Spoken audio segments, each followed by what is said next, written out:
데오빌로여, 내가 먼저 쓴 글에는 무릇 예수께서 행하시며 가르치시기를 시작하심부터 그가 택하신 사도들에게 성령으로 명하시고 승천하신 날까지의 일을 기록하였노라. 그가 고난받으신 후에 또한 그들에게 확실한 많은 증거로 친히 살아계심을 나타내사 40일 동안 그들에게 보이시며 하나님 나라의 일을 말씀하시니라. 사도와 함께 모이사 그들에게 분부하여 이르시되, 예루살렘을 떠나지 말고 내게서 들은 바 아버지께서 약속하신 것을 기다리라. 요한은 물로 세례를 베풀었으나 너희는 몇 날이 못 되어 성령으로 세례를 받으리라. 그들이 모였을 때 예수께 여쭈어 이르되, 주께서 이스라엘 나라를 회복하심이 이때니이까? 때와 시기는 아버지께서 자기의 권한에 두셨으니 너희가 알 바 아니요. 오직 성령이 너희에게 임하시면 너희가 권능을 받고 예루살렘과 온 유대와 사마리아와 땅끝까지 이르러 내 증인이 되리라. 이 말씀을 마치시고 그들이 보는데 올려져 가시니 구름이 그를 가리어 보이지 않게 하더라. 올라가실 때 제자들이 자세히 하늘을 쳐다보고 있는데 흰 옷 입은 두 사람이 그들 곁에 서서, 갈릴리 사람들아, 어찌하여 서서 하늘을 쳐다보느냐? 너희 가운데서 하늘로 올려지시니 예수는 하늘로 가심을 본 그대로 오시리라. 할렐루야. 우리의 산소망 대신 존귀하신 예수님의 이름을 찬양합니다. 우리 높으신 주님 앞에 우리 감사와 찬양과 영광과 존귀의 큰 박수 올려드리겠습니다. 아름다우신 주님, 주님의 보좌를 높여 찬양합니다. 우리의 예배를 통해 홀로 영광과 찬양을 받아 주시옵소서. 아멘. 네, 오늘 하나님의 놀라운 은혜 가운데 우리 한몸이를 우리 포도의 성도들 한번 바라보시면서요, 우리 이 시간 영상으로 예배하는 우리 흩어진 모든 글로벌 포드 식구들을 향해서도 우리 한번 따뜻한 사랑과 격려와 축복의 박수를 서로에게 보내도록 하겠습니다. 주님의 놀라우신 은혜가 우리 모두에게 있게 되기를 주님의 이름으로 축복합니다. 할렐루야. 사랑하는 여러분, 성령 충만하십시오. 말씀 충만하십시오. 오늘 이 예배가 우리의 인생에 정말 새로운 활로를 열어주는 거룩한 은혜가 있게 되기를 주님의 이름으로 축복합니다. 우리 옆 사람과 이렇게 인사하도록 하겠습니다. 당신을 향한 은혜는 현재 진행형입니다. 이렇게 축복하시겠어요? 당신을 향한 은혜는 현재 진행형입니다. 계속되는 주님의 은혜와 그 놀라우신 은총 안으로 들어가는 저와 여러분 되시기를 주님의 이름으로 축복합니다. 고 이어령 박사님의 저서에 보면요, 장제스 군대의 일화가 등장하는데요. 중국 본토에서 퇴주하고 대만으로 돌아오던 이 장제스 군대가요, 처음 수도 장치를 보았을 때의 일입니다. 꼭지만 탁 틀면 콸콸콸 물이 쏟아지는 것을 보고 놀란 이들은요, 이 수도꼭지를 매우 신기하게 생각했어요. 그래서 그냥 너도 나도 철물점으로 몰려가 그 수도꼭지를 사다가 벽에 박아 놓았습니다. 그런데 이 수도꼭지를 아무리 틀어봐도 그 꼭지에서는 물이 한 방울도 나오지 않았죠.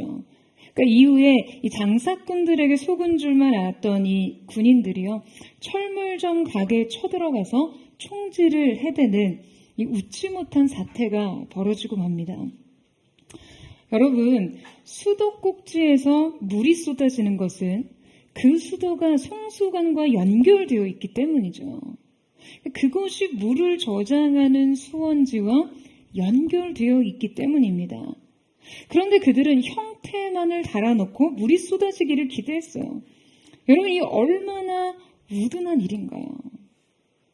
여러분, 그런데 우리 역시 이렇게 신앙생활을 할 때가 너무나 많습니다. 형식과 형태를 갖췄다고 해서 능력이 있지 않아요. 우리가 아무리 많은 노력을 들여 무언가 얻고자 한다 해도 그 변화를 가능하게 하는 근원의 셈, 본질의 능력과 맞닿아 있지 않는다면 우리는 그 무엇도 얻을 수 없습니다. 우리는 삶의 자원을 원하고 여전히 목말라하고 끊임없이 물을 구하지만 그것을 얻지 못해 실망하고 분노하고 좌절하고 말 것입니다. 오늘 본문 속에 등장하는 제자들은 지난 3년간 예수님과 함께 했습니다. 그들은 예수님께 자기의 삶을 걸었어요. 그들은 기적도 보았고 십자가도 보았고 부활도 보았습니다. 그러나 여전히 그들의 삶 속에서는 예수님께서 그들에게 주고자 하셨던 진정한 변화의 삶을 찾아보기 힘들었습니다. 그렇다면 과연 예수님께서 주시고자 한 진정한 변화는 무엇으로부터 오는가? 오늘 말씀을 통해 함께 나누기를 원하는데요. 그 첫 번째는 항상 연결되라입니다. 저를 따라해 보시겠어요? 항상 연결되라. 오늘 함께 나눌 사도행전은 이 연결에 대해서 우리에게 도전하고 있습니다. 사도행전은 예수 그리스도의 부활과 승천 이후에 최초의 교회, 그 초대 교회의 초기 30년간의 기록입니다. 사도행전은 그리스도의 지상사역을 기록한 사복음서의 그 연속선상에서 제시되는 성경이면서요. 직접적으로는 누가복음의 저자였던 누가의 연작 혹은 속편이라고 볼 수 있습니다. 사도행전은 미완성으로 끝난 단편이죠. 하지만 사도행전은 이 미완의 불완전함에 완전한 체계가 있습니다. 미완을 완전함으로 이끄는 그 단서가 바로 이 첫 구절에 숨겨져 있는데요. 자, 우리 함께 1절 말씀을 같이 한번 읽어보도록 하겠습니다. 1절 말씀 시작. 데오빌로여, 내가 먼저 쓴 글에는 무릇 예수께서 행하시며 가르치시기를 시작하신부터. 자, 1절에 언급된 먼저 쓴 글이라고 하는 것은요, 지금 사도행전의 저자인 누가가 첫 번째 쓴 누가복음에 관한 것인데요. 자, 이 누가복음은 그리스도의 가르침과 사역에 관한 이야기입니다. 누가는 지금 이 사도행전을 기록하기에 자신의 앞선 복음서를 간략하게 지금 되짚으면서 단절된 이 내러티브를 한번 이어주고 있어요. 그러니까 이때 우리는 누가의 기록에서 매우 중요한 기록을 주목해 볼 필요가 있습니다. 여러분, 지금 이 1장 1절의 핵심 구절은 무엇일까요? 행하시고 가르치시기를 시작하신입니다. 그렇다면 이 구절 속에 기록된 매우 의미심장한 단어는 여러분 뭘까요? 바로 시작하심입니다. 헬라어에서 이 시작하심의 형태는요, 지금 현재에도 계속해서 진행 중인 지속적인 행위를 강조하는 현재 능동 부정사로 표현되어 있어요. 많은 신학자들이 이 시작하심이라는 단어의 의미를 매우 주목합니다. 어떤 학자들은요, 사도행전의 최상의 가치를 발견하려면 이 시작하심부터 라는 표현으로 되돌아가야 한다고까지 주장합니다. 그러니까 만약 누가가 그냥 단지 예수께서 행하시고 가르치셨던 모든 일이라고 썼다면 지금 그 함축된 의미는 전혀 다르게 된다는 거죠. 애초에 이 구절이 이렇게 쓰여졌다면 지금 선교에 대한 어떤 개념과 사도행전의 목적은요, 전혀 다르게 제시되었을 것이다 라고 이야기해요. 그렇다면 누가가 쓴 이 시작하심이라는 표현은 여러분 어떠한 점에서 이토록 중요한 의미를 갖고 있는 것일까요? 여러분, 이 이야기는 그저 예수께서 행하시고 가르치셨던 모든 일에 관한 이야기만이 아닙니다. 이 이야기는 예수께서 행하시고 가르치기를 시작하신 모든 일에 관한 이야기예요. 여러분, 무슨 이야기인지 이해가 되세요? 여러분, 이 이야기는 시작됐습니다. 그리고 이 이야기는 아직 완결되지 않았어요. 사도행전의 마지막 장은요, 감옥에 갇힌 바울 사도의 이야기로 끝이 나죠. 심지어 그가 감옥에 있는 동안에 다른 사도들은 죽임을 당했고 좀 심한 박해를 당하고 있었습니다. 그러니까 이 이야기는 승리를 향해 가는 것 같지만 그냥 이 엔딩은요, 어딘지 승리를 논하기에는 석연치가 않아요. 그러다가 돌연 갑자기 이야기가 끝이 나요. 마치 온전한 결말을 제시하지 않은 채로 엔딩 크레딧이 올라가는 영화를 보는 어떤 그 관객의 당혹스러움을 느끼게 하는 것이 이 저자의 정확한 의도라고 할까요? 여러분, 누가가 하고 싶었던 말이 바로 이것이죠. 이 이야기는 시작됐지만 끝나지 않았고 계속되고 있다는 거예요. 이 이야기의 연속성은 지금 바로 이 순간 여기 이곳에서도 진행 중입니다. 여러분 아멘이세요? 예수께서 행하시고 가르치시기를 시작하신 모든 일은요, 지금 바로 이 순간 여기 우리에게도 일어나고 있음을 알게 하고 싶었던 것이죠. 여러분, 이제 제가 여러분에게 질문하고 싶은 것도 바로 이것입니다. 여러분, 예수의 행하심과 가르치심은 지금 여러분에게도 지금도 여전히 진행형입니까? 여러분의 삶을 향해 질문합니다. 예수의 행하심과 가르침이 매일 매순간 여러분의 삶 속에서 계속되고 있습니까? 왜 자신이 없으세요? 그럼 지금 바로 말씀을 듣는 이 순간에도 예수 그리스도의 역사들이요, 지금 여러분과 여러분의 머리와 가슴과 영혼 깊은 곳에서 계속되고 있냐라는 거예요. 여러분이 자고 깨고 거하는 모든 처소와 매진하고 충돌하고 씨름하는 여러분의 일터와 먹고 마시며 웃고 떠드는 모든 관계와 홀로 외로워하고 무너지고 흔들리는 그 혼자만의 시간에도 여전히 계속되고 있습니까? 여러분, 사도행전의 저자 누가가 이 글을 쓴 정확한 의도는요, 오늘날 우리는 결코 주님을 기념하고 회상하고 기억하는 것에 그쳐서는 안 된다는 거예요. 그냥 그저 이 스토리에 굉장히 감동을 느끼는 것에 그쳐서는 안 됩니다. 우리는 이 시작과 나와의 연결고리를 찾아야 돼요. 이 시작과 나의 관계를 맺어야만 합니다. 예수 그리스도의 역사는 결코 오늘과 단절된 것이 아니며 그분의 역사와 능력은 오늘 이 순간 동일하게 현재적으로 우리 안에서 그 하나님의 나라를 일으키신다는 것을 기억해야 하는 것이죠. 여러분, 이 사실을 믿으세요? 그럼 저는 언젠가 제가 사랑하는 이 포드처치 교회와 함께 꼭 이스라엘 성지를 다녀오고 싶어요. 원래 올해 이렇게 좀 기도하면서 계획하고 있었는데요. 오래전부터 저희 버킷리스트라고 해야 할까요? 진짜 사랑하는 사람들, 같은 사명을 품은 성도들과 함께 서보고 싶은 땅, 예루살렘. 그런데 가서 뭘 하느냐? 그냥 바로 주님이 서셨던 그곳에 그냥 함께 서보는 일을 해보고 싶어요.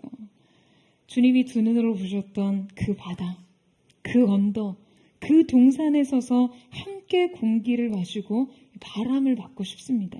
예배하고 싶어요. 그게 다예요. 정말 그게 다예요. 근데 뭘 그걸 그렇게 하고 싶냐? 주님과 조금이라도 더 연결되고 싶거든요. 여러분, 이 이스라엘 땅에 섰을 때 제 영혼을 가득 채웠던 그 영감과 감동은요, 다른 것이 아니라 주님과의 물리적인 연결이었어요. 지금 내가 맡고 있는 이 바람. 여러분, 이스라엘 예루살렘에서 부는 바람은요, 2000년 이전의 바람과 지금까지도 그 바람의 방향이 동일하다고 해요. 내가 맡고 있는 이 바람이 왠지 그때 주님의 옷깃과 그분의 머리카락을 스쳤던 바람인 것 같은 그 느낌이 얼마나 황홀하던지요. 물론 세월의 풍화로 인해 많은 것이 깎여지고 사라져 버렸지만 주님이 서셨던 그 동산 바위 위에 선다는 것이 얼마나 저의 마음을 뭉클하게 하던지요. 여러분, 이 연결 말이에요. 이 연결이 성경을 대할 때도 동일하게 작동되어야 합니다. 주님께서 행하신 일과 지금 오늘 이 자리에선 나와의 연결. 그 어떤 책보다도 사도행전은요, 그 연결을 강조하고 있어요. 상한 심령과 굶주린 자들을 어루만지시고 먹이시며 위로하시는 주님의 손길이 지금 여전히 우리의 마음을 향하고 있음을 여러분 지금 이곳에서 느껴야 하고요. 병든 자를 고치시고 죽은 자를 일으키시는 그분의 권능이 지금 오늘 우리에게도 그치지 않고 기적의 역사를 일으키심을 믿어야 합니다. 이 말씀을 듣는 여러분의 그 무력한 일터와 그 고독한 병상에서조차 그 연결을 찾으셔야 돼요. 여러분, 저는 사도행전에 이 시작의 선언과 미완의 체계가요, 너무나 신비롭습니다. 2000년 전 그리스도의 모든 행적과 역사들이 결코 완결되지 않은 채로 우리에게 왔어요. 여전히 계속되고 있는 이야기들로, 그리고 그 속편의 주인공을 마치 물색하고 있듯 우리도 그 역사의 주역이 될 수 있다는 가능성 안에서 우리는 이 책을 받아 안아야 합니다. 그런데 우리가 이때 반드시 알아야 할 점이 있어요. 여러분, 대체 주님께서는 친히 시작하신 일을 어떻게 계속하겠다고 하시는 걸까요? 정작 제자들에게 하나님 나라의 새로운 사명과 임무를 마치신 후 그냥 호련히 하늘로 떠나신 주님께서 대체 어떻게 이 일을 마치시겠다라고 하시는 것일까요? 여러분, 그 비밀 또한 오늘 말씀에 답이 있습니다. 진정한 변화는 무엇으로부터 오는가? 그 두 번째는 약속이 있는 곳에서 버텨라 입니다. 저를 따라해 보시겠어요? 약속이 있는 곳에서 버텨라. 자, 우리 함께 4절에서 5절 말씀을 같이 한번 읽겠습니다. 시작. 사도와 함께 모이사 그들에게 분부하여 이르시되 예루살렘을 떠나지 말고 내게서 들은 바 아버지께서 약속하신 것을 기다리라. 요한은 물로 세례를 베풀었으나 너희는 몇 날이 못되어 성령으로 세례를 받으리라 하셨느니라. 자, 여러분, 주님께서는 그들에게 예루살렘을 떠나지 말고 기다리라고 하십니다. 주님의 명령은요, 매우 구체적이었어요. 구체적인 장소를 지명하셨고 그들이 수행해야 할 것을 말씀하셨어요. 자, 여러분, 뭘 기다려요? 약속하신 것, 그 성령의 세례를 말씀하고 계시죠. 어디에서요? 예루살렘에서요. 그들은 이 명령을 지켜야 했습니다. 여러분, 주님께서는 이 말씀을 베푸시기 얼마 전에 지금 십자가에서 말로 설명하기 힘든 고통을 당하신 이후에 죽으셨어요. 제자들이 그 주님의 죽음을 목격할 때 여러분, 그들의 마음을 짓눌렀던 그 참담함은 이루 말할 수 없었을 거예요. 사랑하는 스승의 끔찍한 순환과 최후, 그리고 그분의 죽음을 둘러싼 당시 정치 종교 지도자들의 권력 다툼과 음모, 그리고 살벌한 정세, 지금 이 모든 것들이요, 예루살렘의 한복판에서 이루어진 일이었어요.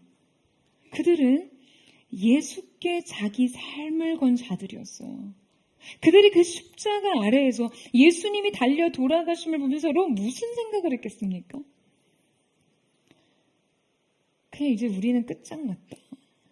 3년간 우리가 건 모든 기대는 여기서 끝났다. 그냥 모든 건 다 헛수고였어. 라는 생각을 하지 않았겠습니까?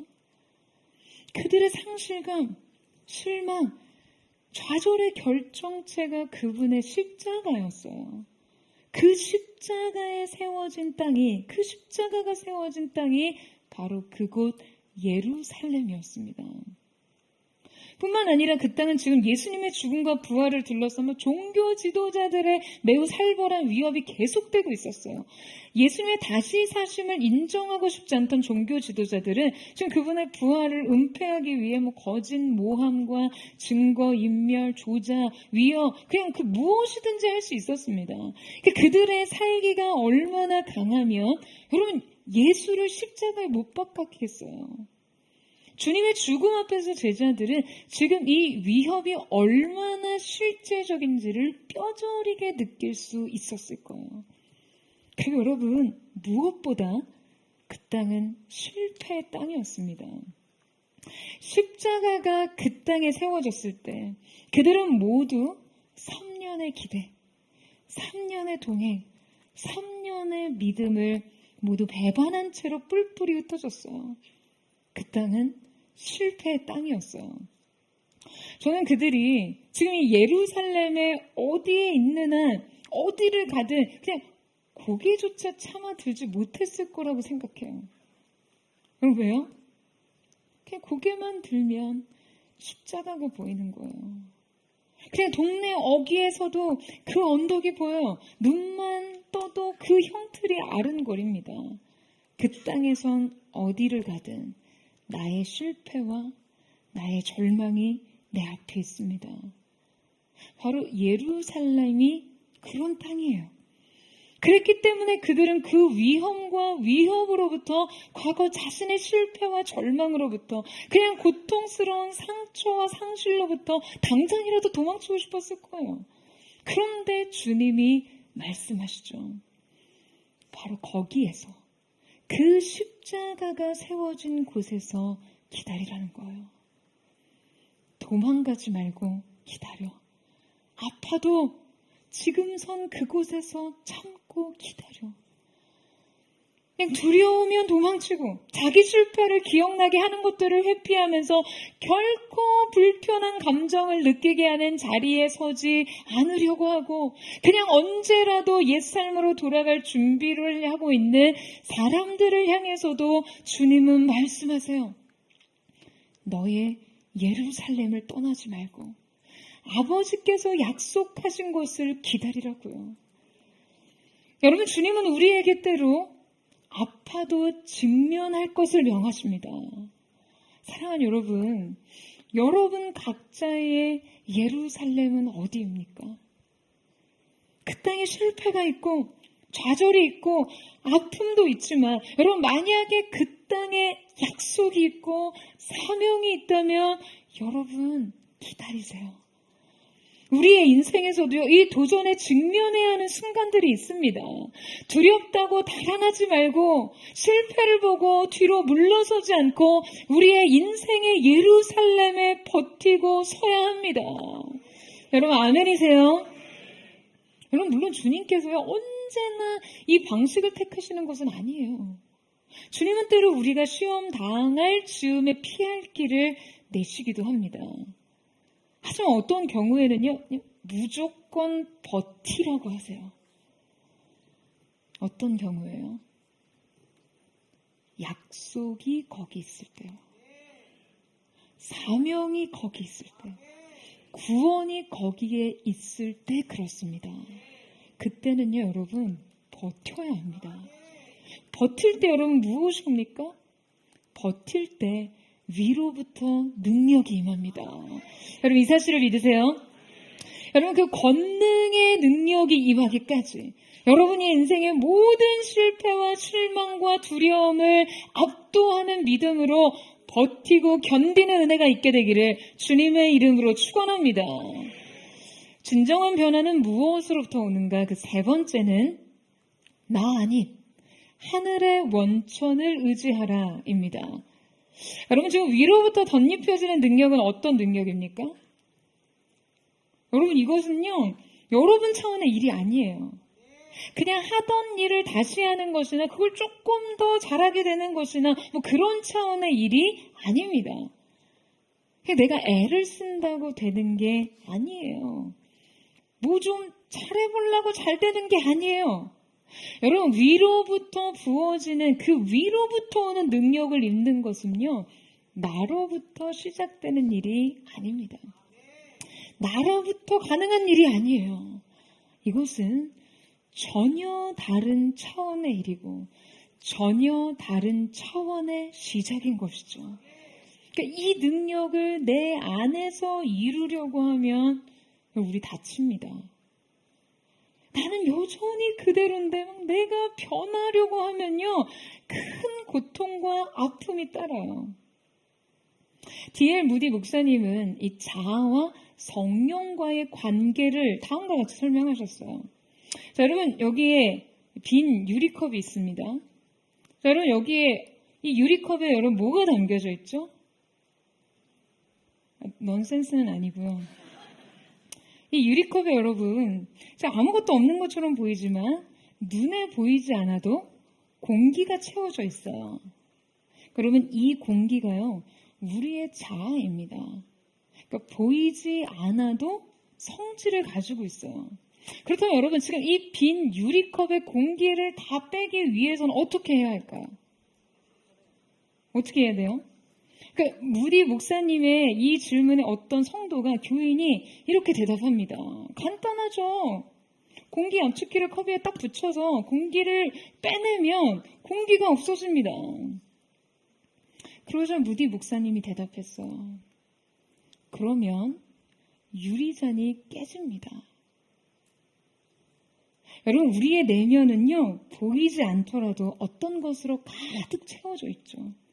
우리의 자아는 우리 내부의 공기 같은 거예요. 이 자아를 어떻게 죽입니까? 여러분, 자아의 힘을 어떻게 빼요? 지난 몇 주간 설교를 들으면서 자신의 못난 자아의 모습을 너무 많이 발견했다라는 그런 고백 많이 들었습니다. 온갖 시기심, 자기중심성, 교만, 이기심, 분노. 그런데 그렇게 가슴을 치고 회개를 하면서도 변화가 너무 힘들어요. 그냥 회개와 동시에 다시 타인의 삶을 향해 막 질투의 시선, 시기의 시선을 흘끗거리는 나 자신을 그냥 어떻게 해야 할지 모르겠다는 거죠. 지난주에 그 예수님의 온유와 겸손에 대해 묵상하면서 정말 주님, 저도 주님 성품을 담고 싶고 참여하고 싶습니다. 고백하신 분 굉장히 많으셨던 것 같아요. 이 말씀을 듣고 예수 닮기를, 예수 보기를 막 찬양을 목청껏 부르고 귀가하는 그 귀갓길에 그냥 말 안 듣는 자녀의 등에 등짝 스매싱을 날리는 순간 무너져 내렸어요. 그 공중에 손이 딱 떴는데 사실 손이 딱 뜬 순간 그 짧은 순간에 아차 하고 후회를 했는데 중력을 거스르지 못하고 그냥 등짝에 꽂혀버렸어요.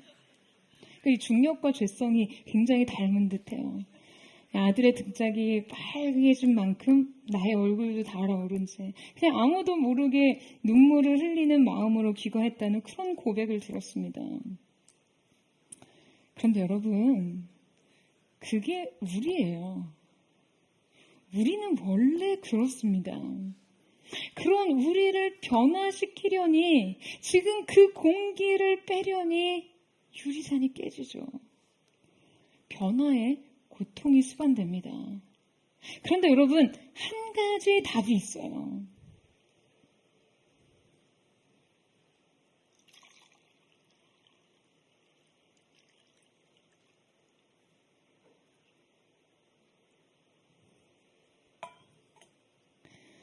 여러분, 위로부터 물이 부어지면 공기는 다 빠져나갑니다.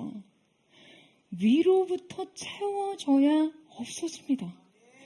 아프지 않고 깨지지 않고 사라지며 채워집니다. 여러분, 이것이 바로 위로부터 부어지는 성령의 역사예요. 사랑하는 여러분, 이 변화를 사모하세요. 여러분, 아멘이세요? 여러분, 이 변화를 사모하는 은혜가 있게 되기를 축원합니다. 내가 아닌 하늘의 원천으로, 나의 결단이 아닌 그분의 열심으로 새로운 변화를 맞이하는 저와 여러분 되시기를 주님의 이름으로 축원합니다. 이 부어지고 채워짐의 역사로 이 비어짐이 가능하고 성령님의 능력과 예수 그리스도의 성품이 우리 가운데 나타나는 거룩한 하나님의 사람들 되시기를 주님의 이름으로 축원합니다. 여러분, 이 위로부터 오는 변화를 입지 않고서 우리 자신이 그 어떤 사건을 통과한다 하더라도 지금 심지어 그것이 주님의 부르심, 동역, 십자가, 부활까지라고 해도 여러분, 우리 자신만으로 얼마나 원천적인 한계가 있는지 성경이 여실히 드러내고 있습니다. 우리 함께 6절 말씀을 같이 한번 읽겠습니다. 시작.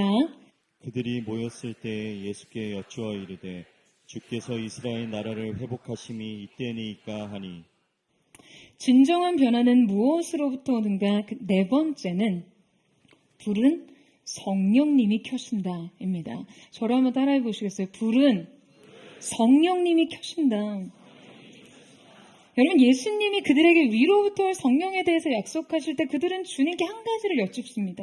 이때 여쭈어 이르되는요, 매우 긴급하고 압축된 그들의 궁금증을 의미하는데요. 예수님께서 예루살렘에서 그분의 약속의 성취를 기다리라고 명하시자 제자들은 좀 어떤 생각을 하고 있는 것이죠?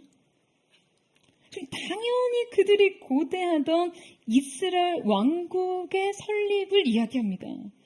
이스라엘은 아수르 시절부터 한 600년 가까이 자주 주권이 없는 상태를 지속해오고 있었어요. 그러니까 그들의 독립과 이스라엘의 주권 회복은요, 너무나 오래된 그들 민족의 열망이자 소망이었어요.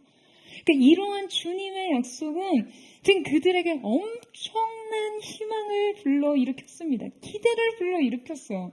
그래서 그들은 예수님의 정치적 메시아로서의 등극이 임박했음을 느끼고 막 흥분된 마음으로 주님께 그때를 묻고 있는 거예요. 이때 회복하심이라는 동사는요, 심지어 미래적 의미를 지님에도 불구하고 현재형으로 기록돼 있어요. 그러니까 그들의 이 정치적 회복의 기대와 흥분이 너무나 생생해서 그러니까 미래적 사건이 아닌 현재형의 기록으로 쓰이게 된 것이죠. 여러분, 우리는 이 지점에서 무엇을 느낍니까? 그들의 인간적 기대와 소망이 지금 주님의 부활, 그분의 십자가와 부활을 보고도 여전히 땅의 수준에 머물고 있음을 볼 수 있어요. 여러분, 이것이 인간의 실상입니다. 이것이 우리 신앙의 현주소예요. 여러분, 주님께서 부활하신 그분의 몸을 보여줄 때 앞서 엠마오로 가는 두 제자를 만나신 장면이 소개됐습니다. 그들이 서로 이야기를 할 때 예수님께서 그들 가까이에 오셔서 그들과 동행하셨지만 그들의 눈이 가리워져서 예수인지를 알아보지 못했다라고 기록하고 있죠.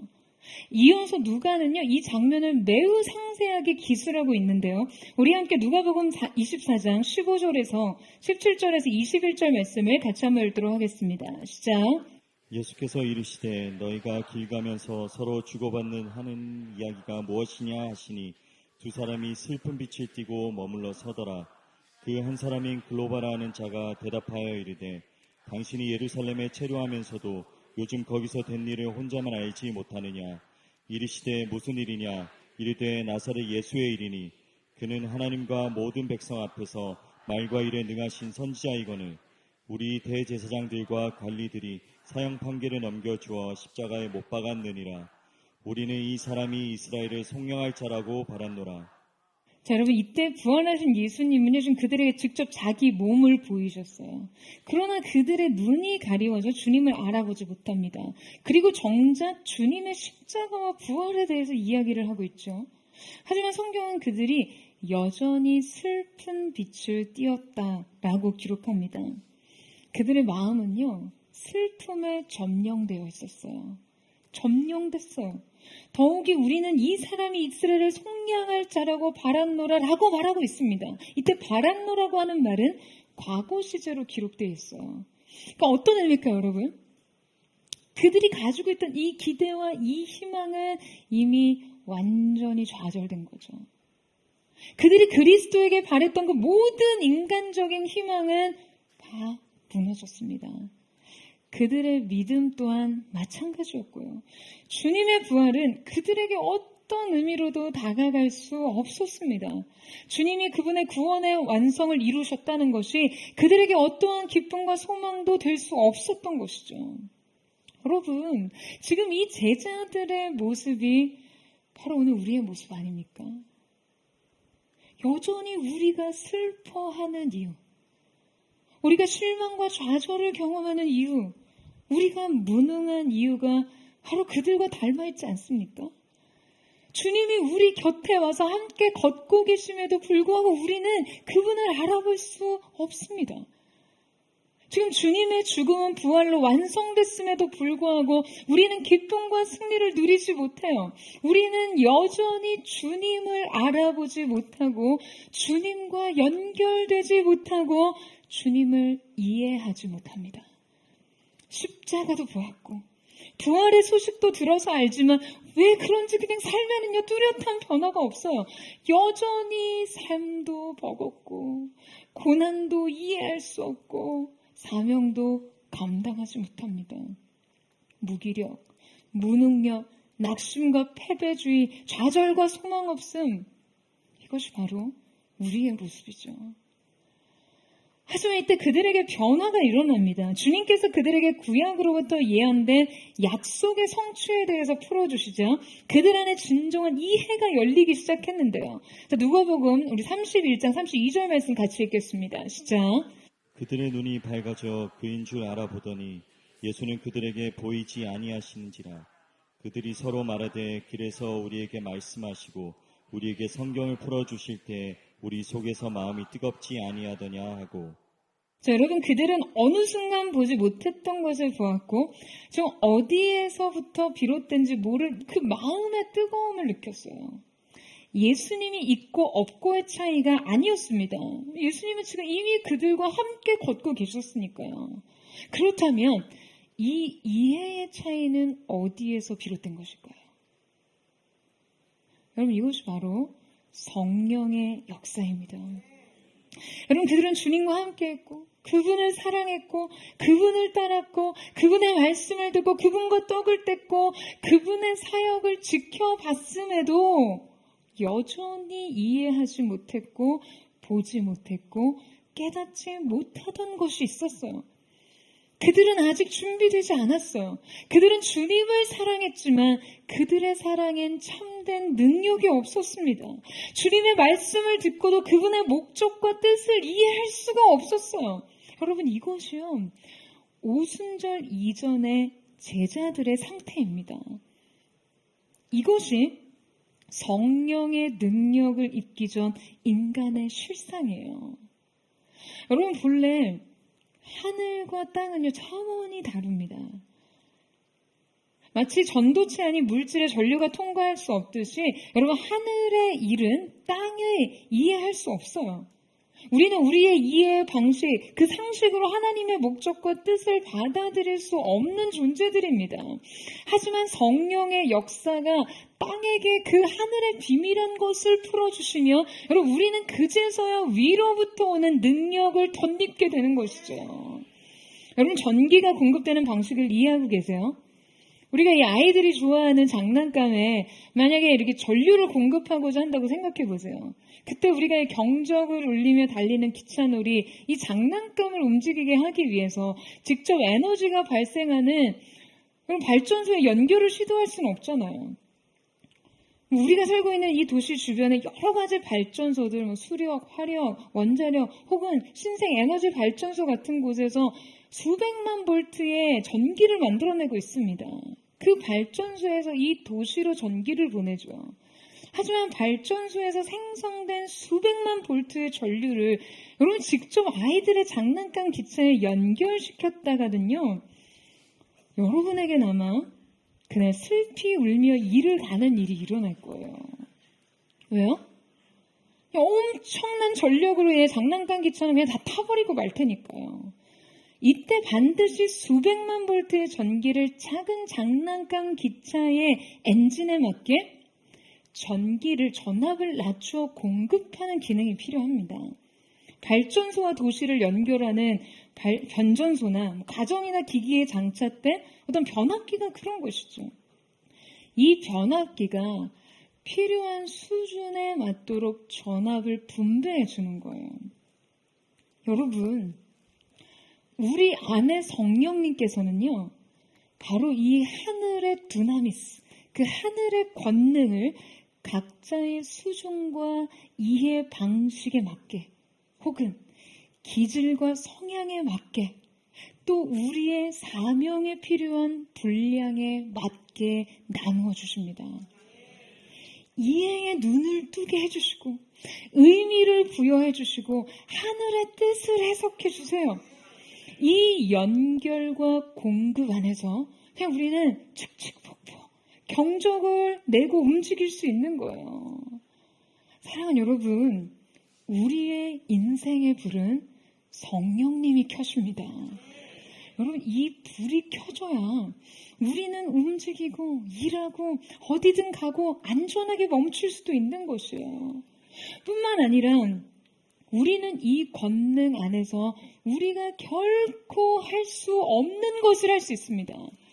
여러분, 오순절 성령의 임재 이전의 제자들은요, 명확하게 자신 없고 두려워하며 뭔가 어찌할 줄 바를 모르던 자들이었어요. 그들은 위축되었고 얼어붙어 있었어요. 하지만 성령께서 그들에게 오신 후 그들의 마음에는 불이 임했고 뜨거워졌어요. 이전과는 명확한 온도 차이가 생깁니다. 자, 오늘 보면 8절 말씀을 같이 한번 읽겠습니다. 시작. 오직 성령이 너에게 임하시면 너희가 권능을 받고 예루살렘과 온 유대와 사마리아와 땅끝까지 이르러 내 증인이 되리라 하시니라. 자, 여러분, 주님께서 그들에게 성령의 권능이 임하면 무엇이 될 거라고 하시죠? 증인이 될 거라고 하십니다. 여러분, 성령의 능력은요, 우리로 하여금 무엇이 되게 합니다. 갑자기 슈퍼맨이 되거나 우리가 세상이 부러워하는 그 무엇이 되는 게 아니라요. 우리는 증인이 됩니다. 여러분, 이 증인으로의 부르심에 대해 어떻게 생각하세요? 이 권능이 지금 여러분을 이끌고 가시는 정체성이 고작 증인이라 좀 섭섭하신가요? 하늘에 막 권능과 성령의 기름 부으심이 임했을 때 고작 되는 게 증인이야. 너희가 권능을 받으면 최고 경영자나 대표나 셀럽이나 인플루언서가 된다. 이런 변화가 아니에요. 여러분, 이 권능은 증인된 삶을 위해 필요합니다. 여러분, 증인은 무엇입니까? 증인에 해당하는 이 마르투스는요, 단어 뜻 그대로 자기가 직접 보고 들은 바를 확언하고 증언할 수 있는 사람들을 뜻합니다. 예수님은요, 세상에 증거를 남기지 않고 그의 증인들을 남기셨어요. 하나님의 역사를 목도하고 그 삶의 모든 언어로 그 진리를 증언할 수 있는 자로 여러분을 부르셨다는 거예요. 여러분이 위로부터 오는 권능을 힘입어 끝내 여러분이 되고자 하는 것이 진정 증인의 삶이라면 주님께서는 여러분에게 강한 전류를 흘려 보내주실 것입니다. 이 사실을 믿으세요? 그런 자들에게 주님께서는 그분의 권능을 결코 아끼지 않으세요. 여러분, 저는 사랑하는 포도의 성도들이 이 부르심에 여러분의 흥분과 열정과 소망의 기대가 있게 되기를 주님의 이름으로 축원합니다. 그런데 바로 이 약속을 향한 기대와 소망을 품은 제자들에게 그냥 돌연 납득하기 힘든 일이 일어납니다. 9절에서 11절 말씀을 같이 읽겠습니다. 시작. 이 말씀을 마치시고 그들이 보는데 올려져 가시니 구름이 그를 가려 보이지 않게 하더라. 올라가실 때 제자들이 자세히 하늘을 쳐다보고 있는데 흰옷 입은 두 사람이 그들 곁에 서서 이르되 갈릴리 사람들아 어찌하여 서서 하늘을 쳐다보느냐. 너희 가운데서 하늘로 올려지시니 예수는 하늘로 가심을 본 그대로 오시리라 하였느니라. 진정한 변화는 무엇으로 오는가? 마지막 5번째는 동행의 신비를 발견하라입니다. 여러분, 지금 주님께서 하늘로 떠나셨어요. 지금 이 마지막 지상 명령을 남기신 채로 그분은 호련히 하늘로 올라가셨어요. 여러분, 주님께서 승천하시던 날 제자들의 마음 어땠을까요? 그들은 예수님께서 올라가신 그 구름 사이로 자취를 감추신 그 하늘을 바라봤습니다. 그들은 예수님의 흔적을 찾기 위해서요, 계속해서 하늘을 바라봅니다. 하지만 하늘은 더 비어 있었어요. 성경은 그들이 여전히 남아 계속해서 이 텅 빈 하늘을 바라보고 있었다라고 기록하죠. 마음이 어땠을까요? 저는 그들의 이 시선 속에 굉장히 많은 것이 담겨져 있다고 생각합니다. 어쩌면 이때 그들의 감정은 그냥 부모가 시야에서 사라져서 두려움을 느끼는 어린 아이의 감정과 같지 않았을까라는 생각을 해요. 십자가에서 주님을 잃었던 그분을 이제 다시 만났는데 지금 그때 느끼는 이 아이들의 어떤 분리불안과 공포가 지금 다시금 제자들의 마음속에 자리하고 있지 않았겠어요? 이 시선 끝에서 예수님을 향한 사무치는 그리움이 집요하게 자리 잡고 있지 않았을까요? 이제 과연 어떻게 살아야 하는지, 어떻게 살아가야 하는가에 대한 수많은 걱정과 두려움이 자리 잡고 있지 않았을까요? 이 모든 상실과 그리움과 두려움은 그냥 그들로 하여금 그저 망연자실한 채로 하늘만을 바라보게 했습니다. 여러분, 바로 이 장면 속에서 예수님께서 이 땅에서 사람의 몸으로 계시면서 행하신 최후의 행동이 무엇이었습니까? 하늘로 올라가신 것이죠.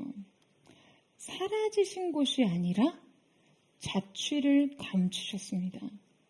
정확히 성경은요, 구름이 그를 가리워 보이지 않게 하더라 라고 기록하고 있어요. 그러니까 여러분, 이 성경의 기록대로라면 그분은 정확하게 떠나시거나 없어지신 것이 아니라 그저 우리 눈에 보이지 않게 되신 것이죠.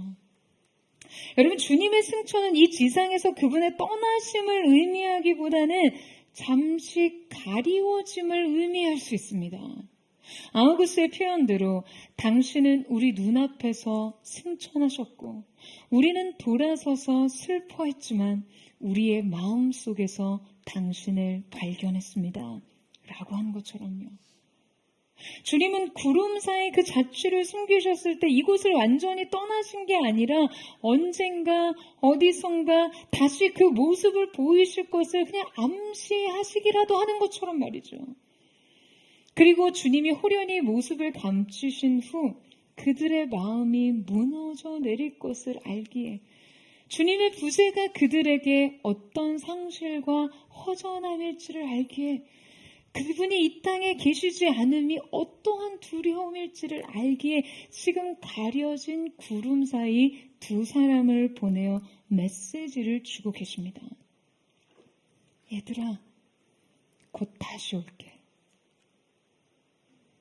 다만 나는 비록 너희 눈에 보이지 않는 존재로 있겠지만 보이지 않는 존재로서 이제 어디든 어디서든 너희와 함께 할 것이다 라고 말씀하시면서 말이죠. 여러분, 아멘이세요?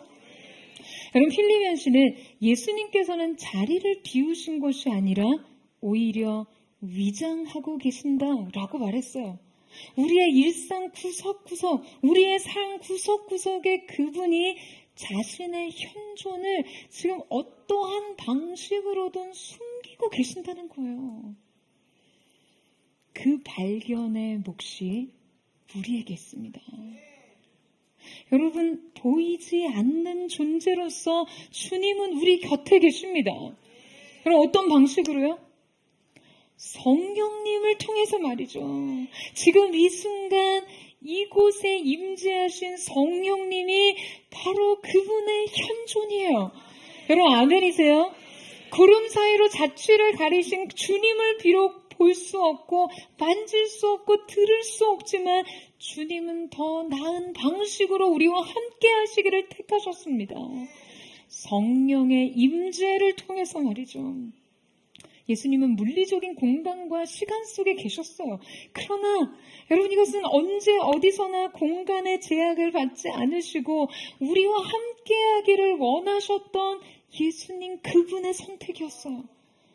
그리고 이것이 바로 우리가 매일 매 순간 그치지 않고 계속될 성령의 임재와 역사를 사모해야 하는 이유입니다. 제가 지난 부활절 이후 계속해서 제 마음을 주장하는 말씀이 있었는데요. 그것은 내가 떠나가는 것이 너희에게 유익이라. 내가 떠나지 않으면 보혜사가 너희에게 오시지 아니할 것이요 가면 내가 그를 너희에게 보내시리라 하시니 말씀이었어요. 그때 저는 주님의 이 말씀이 너무나 새롭게 저의 인생을 사로잡으시는 것을 느꼈습니다. 우리가 성령의 임재를 느낄 때 마치 주님이 우리 곁에 계셔서 살을 맞대고 계신 것처럼 우리 곁에서 숨쉬고 눈 마주치시며 어루만지시며 가르치시고 인도하시는 것처럼, 아니 그 이상의 존재로 우리와 함께 하신다는 이 약속을 내가 과연 얼마나 누리고 사는가. 우리 성령님과 나의 동행이 진정 예수님이 내 앞에 계신 삶보다 더 나은가. 이것이 매일 매일 저의 영혼을 각성시키는 도전이었고, 동시에 이 성령 시대의 특권을 누리는 것이 더할 나위 없는 특별한 신비요 축복임을 깨달았습니다. 사랑하는 여러분, 마치 예수님이 이 자리에 함께 계신 것처럼 삶의 모든 것이 흔들리고 좌절하고 무너지는 순간, 어린아이가 간절히 제 부모를 찾듯이 누군가의 도움의 손길이 필요한 그 순간, 위로와 소망과 지혜가 필요한 그 순간, 주님이 그 곁에 와 계십니다. 바로 성령님의 임재를 통해서 말이죠. 여러분, 이것이 바로 성령님을 약속하신 선물이라고 부르는 이유일 것입니다.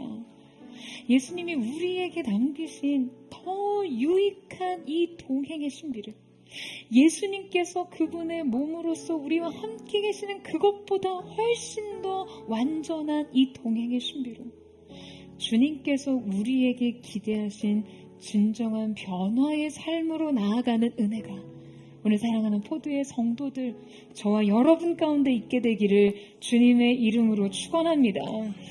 그 현존하시는 예수님의 임재, 오늘 우리 사이를 거니시며 여러분의 마음을 위로하시고 어루만져 주시며 회복하시는 그 성령의 강렬한 임재의 기름 부으심이 오늘 여러분 한 사람 한 사람에게 체험되기를 주님의 이름으로 축복합니다. 우리 함께 기도하며 찬양하며 나아갔으면 좋겠습니다. 사랑하는 주님, 시공간을 초월해 주님은 언제나 우리 곁에 가장 가까이 우리와 함께 하시기 위해 약속하신 성령을 우리에게 보내셨습니다. 인생의 실망과 좌절의 땅 예루살렘에서 그 약속하신 성령의 임재를 우리가 느끼고 누리기까지 우리는 이곳에 서서 주님을 기다리며 주님을 바라며 그 모든 약속의 말씀이 성취되기까지 주님 앞에 기도하기를 원합니다. 거룩하신 성령님, 오늘 이 가운데 하늘의 문을 여셔서 좌절하고 낙심하고 두려움에 빠진 우리의 인생을 긍휼히 여기서 우리와 함께 하시고 그 아름다운 동행의 신비로 우리의 삶을 이끌어 주시옵소서. 우리 그 마음 고백하며 우리 주님 앞에 나아가기를 원합니다. 무한 시절 지날 때, 기쁘라 숨내쉴 때, 그런 풍경 보시며 단식하는 분인 날, 고와 같이 너희를 버려두지 않으리. 내가 너희와 영원히 함께하리라. 성령이 오셨네, 성령이 오셨네, 내 주의 보내신 성령이 오셨네. 우리 인생 가운데 친히 찾아오셔서 그 나라 꿈꾸게 하시네. 억눌린 자 가진 자, 자유함이 없는 자, 피난처가 되시고 성령님 계시네. 주님의 영이 계신 곳에, 주의 영이 계신 곳에 참 자유가 있다네. 진리의 영이신 성령이 오셨네. 성령이 오셨네, 성령이 오셨네. 주의 보내신 성령이 오셨네. 우리 인생 가운데 친히 찾아오셔서 그 나라 꿈꾸게. 다시 한번 고백합니다.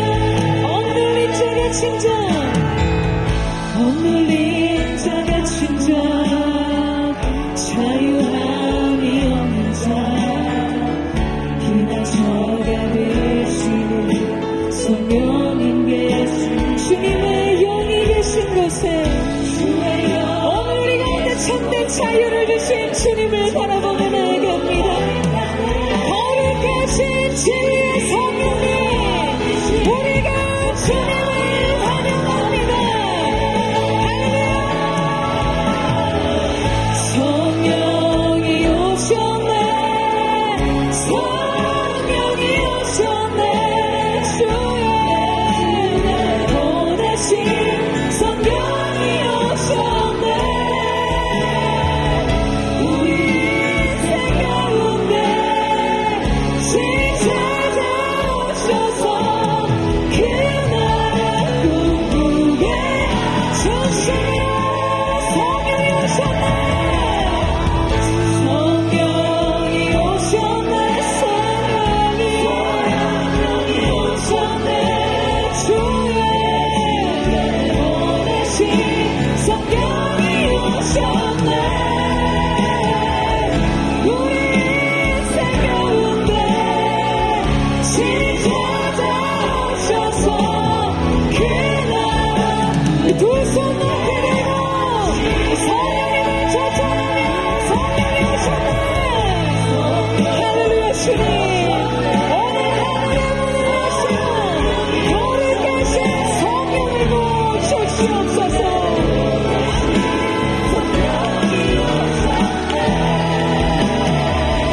우리 인생 가운데 찾아오셔서 그 나라 우리 한번 진심으로 성령이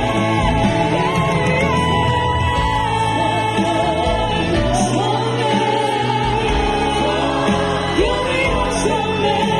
주의 보내신 성령이 오셨네. 우리 인생 가운데 찾아오셔서 그 나라 꿈꾸게 그 나라 꿈꾸게 하시네. 그 나라 꿈꾸게 주님 꿈꾸게 그 나라 꿈꾸게 사랑하는 주님, 거룩하신 성령님, 오늘 이 시간 우리가 이 가운데 주님을 초청합니다. 주님의 임재를 환영하며 나아가기를 원합니다. 주님, 오늘 우리가 주님의 능력과 주님의 임재와 주님의 나라의 영광과 연결되게 하여 주시옵소서. 사랑하는 주님, 우리의 인생이 주님 앞에 있습니다.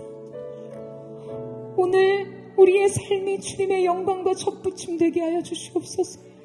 주님의 말씀과 하나 되게 하여 주시옵소서. 생명의 샘이 되시며 근원의 본질이 되신 생수의 근원자 예수께 연결되고 성과 말씀이 연결되게 하여 주시옵소서. 사랑하는 여러분, 우리의 일상의 삶의 한복판에서 우리는 얼마나 우둔한 장제수 군대의 군인들과 같이 살았습니까? 형식과 모양만 달아놓고 이렇게 기도하고 이렇게 예배하면 그저 우리의 인생 속에 권능과 권세와 기적과 응답이 쏟아질 거라고, 평안과 기쁨과 소망이 있을 것이라고 착각했지만 우리는 그 자리에서 벽에 붙여진 수도꼭지에서 아무리 물을 틀어도 쏟아지지 않는 한 방울 없는 물로 인해 좌절했고 분노했던 그들처럼 왜 주님 앞에 힐문하며 서 있었던 우리 자신을 회개하며 나아갑니다. 거룩하신 주님, 연결되게 하여 주십시오.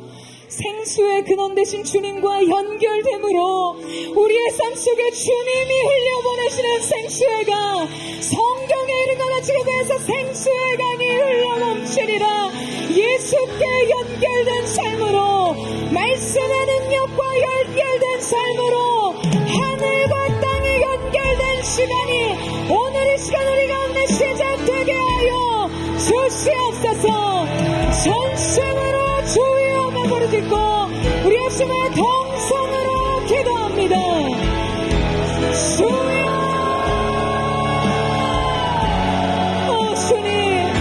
주님 모든 미련한 자의 마음으로 인생의 아버지 하나님의 삶 속에 거룩의 능력 없이 아버지 하나님의 모양을 붙여놓고 영식과 형태만 주어진 삶 속에서 물이 쏟아지기를 또 장제스폰 내준사처럼 주님 우리가 그런 우둔함으로 우리의 삶을 살았습니다. 주님 용서하여 주옵소서.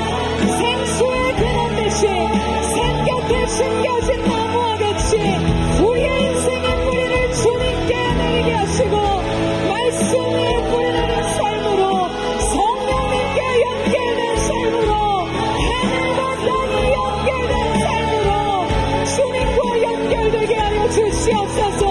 전부침 되게 하여 주시오.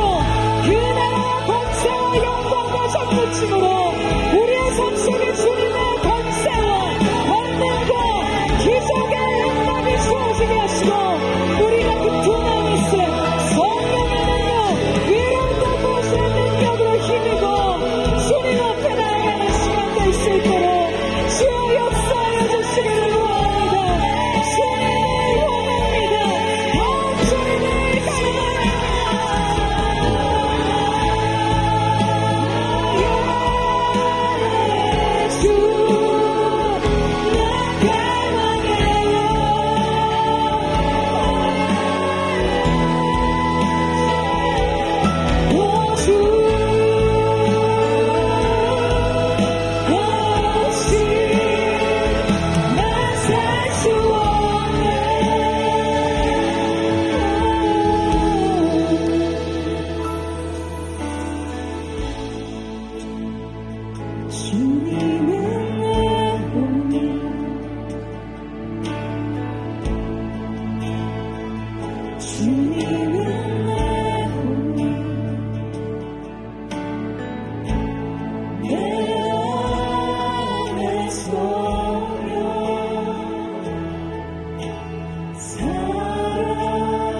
주님,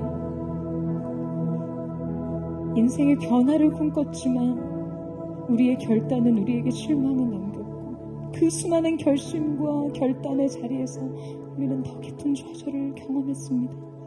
그런데 주님께서 오늘 우리에게 내 인생의 예루살렘에 머물러 약속하신 것이 너희에게 임하기까지 너희는 그곳에 머물러 밤이 맞도록 낮을 지나도록 주님, 우리의 소망을 찾아볼 수 없는 인생 예루살렘에서 우리는 다시 오실 주님을 기대하며 기다리기를 원합니다. 늘 우리 곁에 계시며 우리와 함께 하시는 주님을 소망하며 나아가기를 원합니다. 인생의 슬픔과 상실과 고통의 자리에서 씻을 수 없는 과거의 상처를 남기는 삶의 트라우마의 한복판에서도 주님의 약속이 거기 있다며, 사명이 그곳에 있다며 주님, 우리가 견디고 버티기를 원합니다. 주님, 새로운 소망을 갖게 하여 주시옵소서. 오늘 우리의 진정한 변화의 시작, 주님의 성령은 다른 곳에서도 충분히 시작될 수 있고 일하실 수 있음에도 주님은 우리를 고치시기를 원했습니다.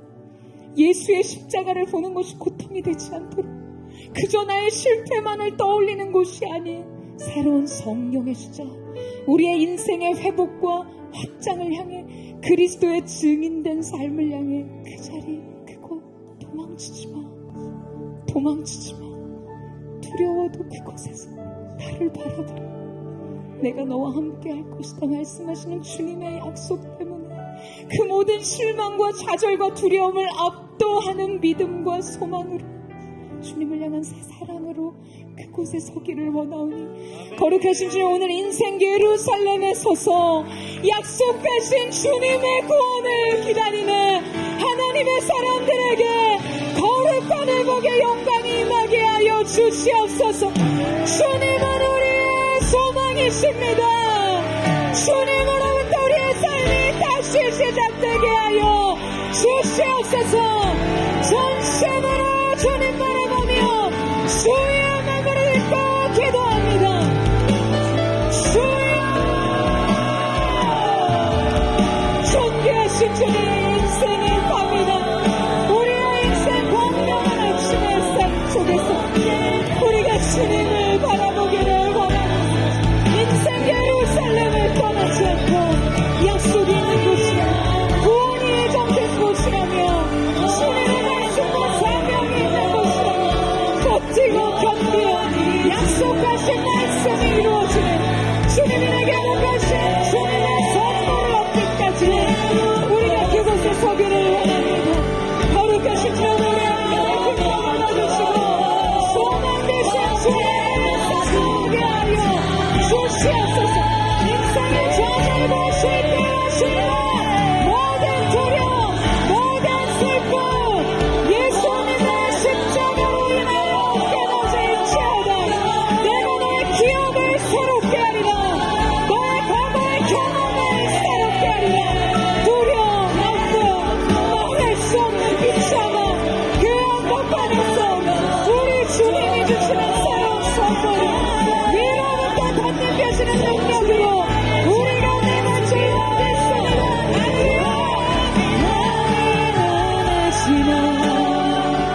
어제나 오늘도 영원히 주만 찬양해. 괴롭고 슬플 때 낭만하여 넘어져도 언제나 주만 찬양해.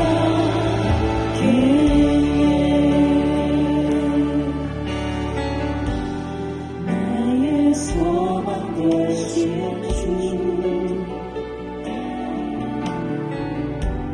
주를 바라보니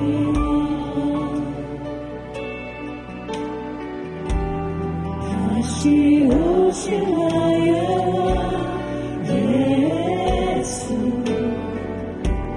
주를 기다립니다. 나의 소망 되신 주, 나의 소망 되신 주, 주를 바라봅니다. 주를 바라봅니다.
주님 앞에 고백하세요. 그런 곳을 불다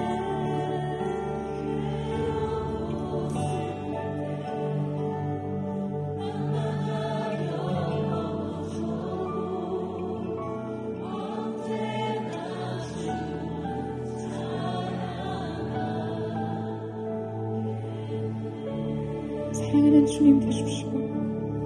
하나님의 사람들이 두려움을 넘어 실망과 슬픔에 좌절을 넘어 주님 명하신 인생 예루살렘에 섰습니다.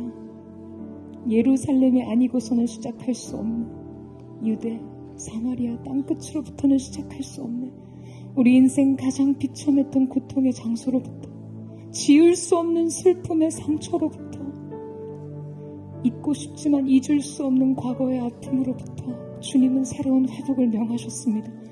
그곳의 십자가가 우리의 인생 비참함이 아닌 영광이 되도록 수치의 복음처럼 보였던 그 십자가가 영광의 복음이 되도록 그곳에 우리를 세우셨습니다. 사랑하는 주님, 오늘 우리가 이곳에서 주님을 기다립니다.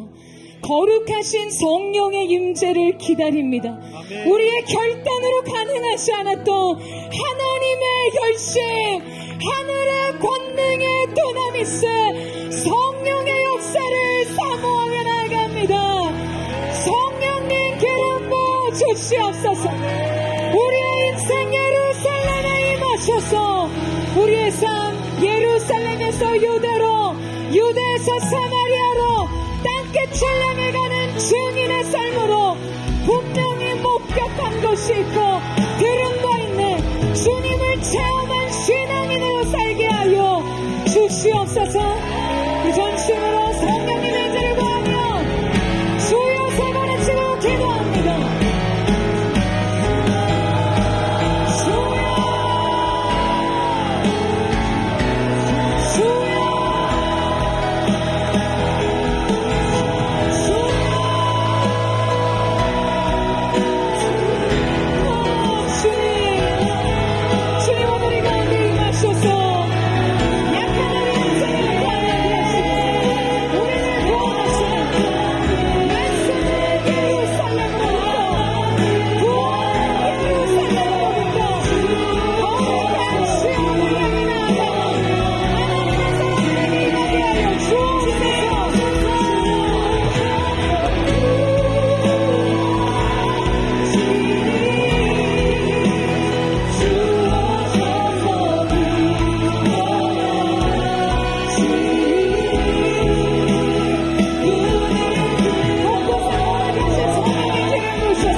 사랑하는 주님 감사합니다. 오늘 하나님의 사람들이 말씀에 순종하는 믿음으로 자기 인생의 좌절과 두려움과 상실의 슬픔을 넘어 삶의 예루살렘의 자리에 섰습니다. 거룩하신 성령님, 기다리고 있는 자들의 좋은 선물이 되신 주님, 예수님이 숨겨두신 그 아름다운 더 완전한 동행의 신비가 오늘 우리 가운데 있음을 믿습니다. 우리에게 특권적으로 주어진 이 특별한 성령의 시대를 사는 하나님의 사람들에게 아름다운 동행의 삶의 비밀이 시작되게 하여 주시옵소서.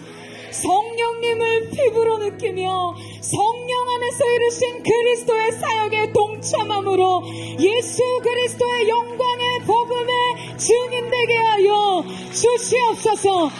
예루살렘과 유다와 사마리아 땅끝까지 이르러 주님의 증인이 된 자, 본 바가 있고 들은 바가 있는 거룩한 하나님의 사람들 되게 하여 주옵소서. 그렇게 함께 하신 주님의 이름을 찬양하며 감사드리며 살아계신 예수님의 이름으로 기도드립니다.